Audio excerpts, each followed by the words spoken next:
Because most of the time they end up just saying, we don't design around add-ons being played. Yep. We all then kind of think, maybe that's not really what's going on. Ian said, no, we do have to design encounters around add-ons. And everyone knows that, like... Yeah. Now, not exactly why people would think. From Ian's perspective, it was more, we have to design knowing add-ons exist, because if add-ons trivialize our fights, then that puts us in a big pickle, where the raid is perfectly tuned for people with no add-ons, and then 95% of our players come in with add-ons, completely destroy it, and then are not happy. Yeah. So they do have to design around add-ons, because add-ons really are there. There's mechanics they have to design to work around add-ons, like the Mechatork code from BOD or the Among Us game in Sepulchre. Yep, that one was I think the major part where I immediately saw, oh, I've seen how this is implemented. I've seen the challenges add-on like WeakOr developers have had trying to make something for it. I see you've specifically tailored this to be hard for WeakOrs to like solve with the API, and then they did it anyway, and then we used it, and then I was like, okay, yeah, just click the unit frame to vote. Okay, there you go. Over. It felt trivialized versus the way of talking about what was like trying to figure out over voice. It was just UI solution, sweet. Or like, if the mechanic that could have been cool was trivialized, and you can't just say don't use add-ons forehead, because on the whole players will take the path of least resistance. Yeah, and then Blizzard has to design kind of with that in mind too. Yep, indeed. As time goes on, I become more extreme, you could say, in my opinions here. I'll get to that. Same. Essentially, Ian said we have to make encounters that are fun, and we need to make sure that as people go through a raid, that their pace of progression feels really good. Mm-hmm. And those goals plus add-ons do just frustrate the experience and make it harder. So that's why they have to tune with those add-ons in mind. In this weird situation where it can't be so easy that add-ons completely trivialize it, but they can't design it with add-ons and then have it feel nigh unplayable by someone without add-ons. And one of the things that they're at least doing now is trying to incorporate more aspects of boss mods into the core UI, and also do things like better telegraphs and boss energy bars. An example is when a health bar is used, or not a health bar. Mana or energy bar, yeah. A mana bar is used to like telegraph, when an ability is going to happen. Yeah. I think that stuff is good. And whenever that's in the game, I find myself using that instead of a timer. Plus, frankly, timers feel pretty fucking inaccurate. See, that's, a lot of the time. That's part of the arms race, where they, instead of having scripted fights, they have the fights that will are based on the spell queue, and there's ways that can be interrupted and delayed and stuff like that. Like, that was a major problem people had with Stone Legion Generals, where Stone Legion Generals was so anti-DBM that DBM was wrong all the time, and all of the spells just started to overlap each other, and it was a pretty bad experience. Yeah, and that must have been so annoying for them. In their heads, hey, we made a fight! Yeah, it's not an easy one for a timer. Oh, people are complaining about it because it doesn't match their timers, but we didn't design it that... Yeah. And then I think they all just think, oh, this situation we're in sucks. Yeah. Whereas, like, to be positive, Halondrus is... There's only one thing I would change about Halondrus, outside of all the mythic nerfs. It is not immediately clear that the exploding ball does a knockback based on its location. Yeah. You can infer that after the first hit, but it's not like super clear. Unlike, like in FF, the knockback mechanics are very, very clear. This has got a big thing that shows you you're going to be going this direction. Yeah, they will use a fucking arrow and tell you. Yeah. It's so obvious and it feels good. Yeah, but everything else in Halondrus is, some of it's like, what is the shield doing? Oh, I guess I can kind of figure this out because the boss now is a shield after having different behavior. But it's like, okay, maybe the second explosion of the missiles also isn't super clear, but I think it's relatively clear. It's clear enough you should know, oh shit, maybe I shouldn't stand in this. But like the balls completely make sense. Yeah. The movement 100% makes sense. The shield makes sense. The missiles make sense. Everything's like there. So you don't need add-ons for Halondrus. Maybe people and Mythics, I haven't watched Mythic Kills of Halondrus. Maybe people have weak auras for like organizing the heated potato bomb swaps. But generally speaking, like the heroic and normal version of that fight is just, that's like almost the gold standard of a fight in quite a few ways, outside of the knockback thing being not super clear. That's exactly it's the proof of this isn't them going, oh yeah, we'll do this going forward. This is, no, we've been doing this for ages, and it's obvious. It's super obvious, and it's honestly great, but it's like, you still kind of want DBM for some things. Yeah, and that's what's challenging. Now, they've talked about in the past how, they locked down AVR and things like that. I remember opening MMO Champion the day that AVR got shut down.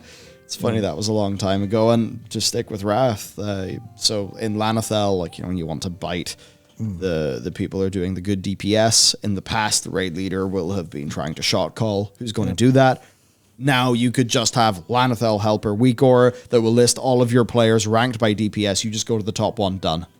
Yeah. No communication. The mechanic has lost its essence. Yeah, and that's specifically because of what Ian says is computational stuff, where you're not doing the brain thingy. The add-on is a program that's doing the brain thingy for you. Yeah. It's not very complicated brain thingy, but it's a different thing you have to think about, which is part of a fight's design. It's so much of why I think, because I've been, for early in Endwalker, I did a lot of stuff on Sage, and I think healing is substantially easier at lower difficulties. I haven't done Savage stuff, but it's substantially easier than playing DPS and trying to be perfect. So swapping to Ninja, I'm like, oh my god, my brain is so full. I can feel literally the reason I'm being hit by stuff is because my brain is too full. Yeah. There is no room in my brain's RAM for also tracking this thing that's about to happen. And that's so much of what MMO fight design is like. Is that just, oh yeah, we need to track so many things. And the computation part of that being removed is the problem. Where it's oh, I need to figure out who I'm... No, game tells me, sweet, off I go. Off I go. Yeah. Yeah, no, very, very much so. So it's strange. I think about the fights that are the most fun, and add-ons have no place in them. No. It's the fights that are simple movement. And I suppose if there were no combat add-ons and fights were more simple, but maybe a little bit more visceral and taking place in the game world, less about tracking things, the game would be so much more fun. And that does lead me to think, if they turned around and said, we have limited the API so much that DBM won't work anymore. Yeah. Or that none of these things will work, and you just go learn the fight.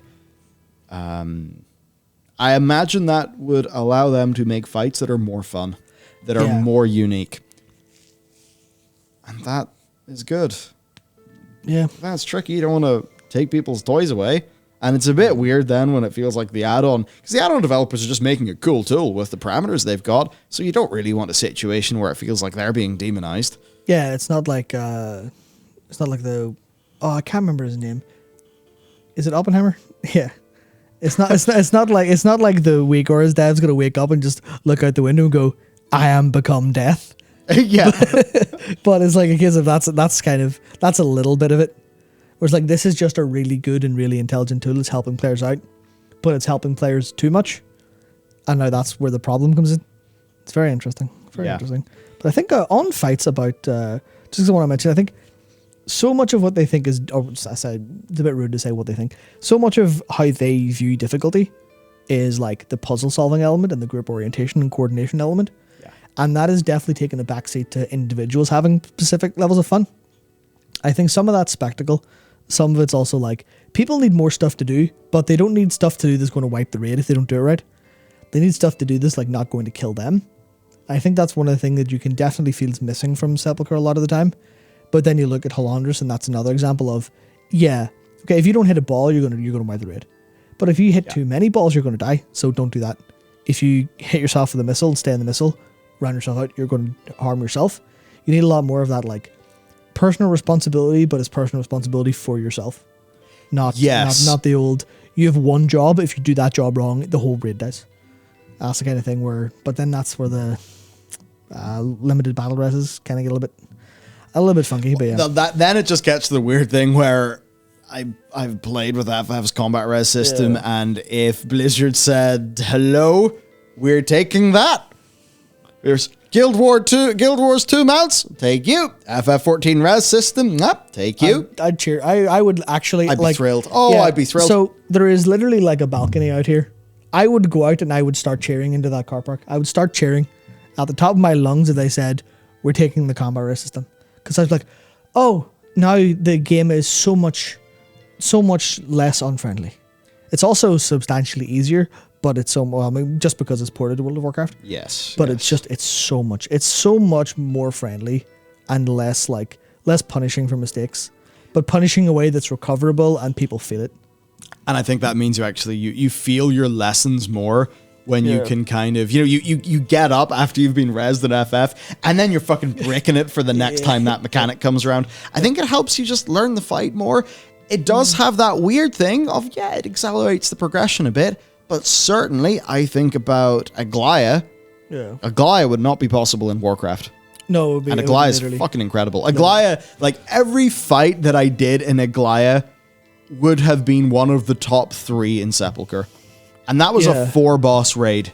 Every one of the bosses was that good. Yep. Cool. For sure. So it's interesting. Now, 4 things. They are basically adding the kind of personal tracking aspects of WeakAuras into the base UI. I think this is just awesome. So centralizing all important information like your buff uptime, debuff uptime, cooldown tracking, etc. So the people like, say, me, who like to pull that into the center of our screen, such as an FF, I even have a little action bar that I've moved up there. That's something you can do without an add-on, which is great because it's changing the base parameters of the development of the game. So they're going to know what their players will have access to. Also to flag abilities for your class that you should be able to track very visibly, and even to show externals, which is showing it's going a little bit more than just personal things. So, pain suppression for a tank, right? So that's all good stuff. Now, there are also maybe a few things for accessibility, or add-ons can be great for accessibility for maybe players who are deaf, as an example. So shot calling could be a problem. So there's a side of it with that. Yeah, there certainly is. It's like, I think there's so much of that stuff's really cool, and add-ons kind of make it more accessible. And I think it's up to them to kind of find a way to not throw the baby out with the bathwater, just because it's like there's just tools to solve that problem. Because obviously, as voice chat's becoming a little bit less popular by default in a lot of games, because let's face it, gamers may be a little bit rude at times, and rudeness has become less acceptable over the years. Long gone are the Xbox 360 days, but and maybe rightfully so. I don't really know too well, but generally speaking, it's like the solutions to that the gaming industry have come up with are always like, here's the information, and it's like Ian was saying about add-ons being informational as opposed to computational. If they want to kill add-ons, they have to take a wide swathe of the informational out with the computational just to be effective. Otherwise, they'll find sneaky ways back in.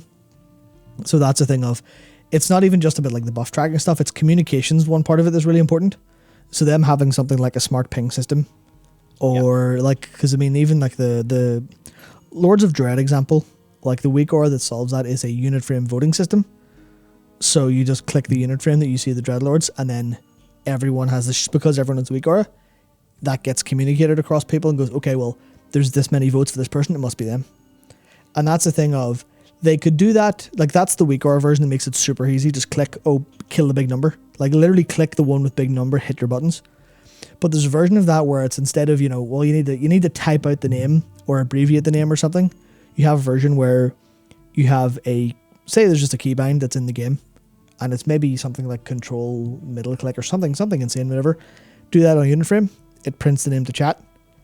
So you look down at chat and everyone's using it to vote on whoever they see. And then you get to see, you have to see, and there's a little bit of your own computation. You have to go, there's more for this one than that one. And then that means you can do it without any voice. And that's like one example of like the way to make it easier, because you can't have people typing. No. Because that's just disruptive. But you also can't rely on voice chat because some people don't use it, like especially in pugs. So that's like one possible solution. It's just that kind of give players tools to communicate. And that's kind of the solution. Perhaps, maybe, an in-game pinging system. Similar to what we see in MOBAs and FPSs. Exactly, yeah. Could be useful. So maybe it's not going to be middle-clicking a nameplate. Maybe it's something with a ping system. Perhaps on an area. Hard to say because, of course, if I could ping a go-to here, that could maybe be a little bit troublesome. Or maybe some players wouldn't mind that. Who knows?